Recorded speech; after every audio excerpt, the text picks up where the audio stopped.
Connor Johnson brings up that Oregon State is 15th on FPI efficiencies with an 8th ranked offense, 49th ranked defense.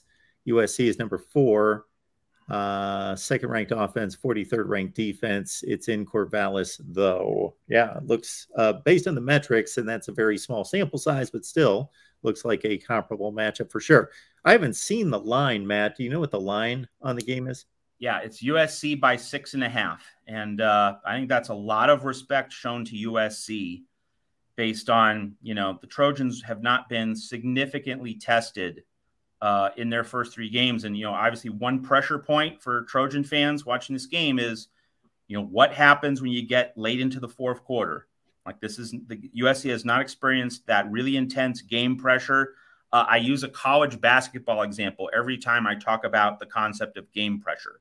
UNLV 1991, going for the back-to-back national championships, unbeaten season, heading to the Final Four. UNLV cruised through that 91 college basketball season.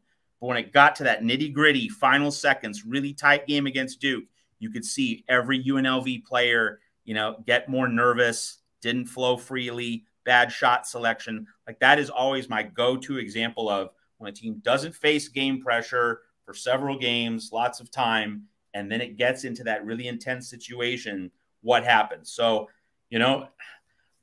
like this game is so important for USC that I hope USC doesn't have to worry about sweating out the 4th quarter. But I think it will. And just in terms of a prediction, I think it's going to be a tight game in the 4th quarter. And if we get to that scenario, okay, what are you going to do, Caleb Williams? How are you going to respond to this moment? And, if he has the ball with one drive to win or lose the game, the final 2 minutes, that would certainly be a Heisman Trophy style scenario setting up for Caleb Williams. And I think there's a very decent chance we get that scenario in this game, just because USC's defense is like the guy who hits on 18 at the blackjack table and gets blackjack. Like, I don't think there are many USC fans who thought that through 3 weeks we wouldn't have allowed 30 points in one game yet, and we held opponents under 20 points twice. Like Rice, okay, but Fresno State to 17, and of course part of the luck there was Jake Haener getting injured early in the 3rd quarter. Nevertheless, you wonder if the odds, the roll of the dice or the spin of the roulette wheel is going to go against USC's defense this time. If so, does Caleb Williams have it in him to rise to the challenge, make plays in a very tight late 4th quarter situation? Obviously, one of the things we have to wonder about heading into Corvallis. Folks, the coaches poll, Michigan State's 21, Washington's 24. How in any rational thought universe is that logical? It's because Michigan State was 11 or whatever they were before that game. So you can only drop them so far. It's a rule. You can't drop them too far. And why was Michigan State 11th? Because it won a New Year's Six Bowl the year before. So that's another layer of baked-in bias. If you do something well one year, you get the benefit of the doubt coming in the next year. As soon as games are played in the new season, like in terms of a preseason poll, and we shouldn't have them, but if you're going to have them, fine, I get it. It's based on the preseason. But once the games start, what happened the previous year shouldn't matter at all. And you're right, Trevor. All rankings are subjective unless you've got a computer to do it. Mine are as well. I would never in any way say that there's some kind of bias within me, but I do my very best to clear the deck and at least approach it in an unbiased, logical manner.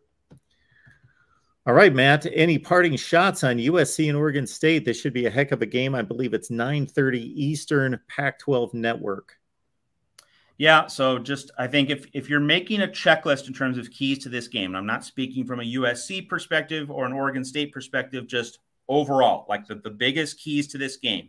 1, USC's left tackle situation, how well that particular position performs for USC. That's going to dictate the rest of the game. 2, Oregon State's ground game. How much can the Beavers establish, especially between the tackles, but just more generally, how much can Oregon State expose USC's weak run defense and then set up plays over the top after softening up USC's defensive front. Because, like, if Oregon State's going to need some vertical quick strikes in this game, playing with the ground game and complementary football. If Oregon State doesn't get the deep shot in addition to pounding the ball at USC, that's not going to be the complete offensive profile Oregon State needs to win the game.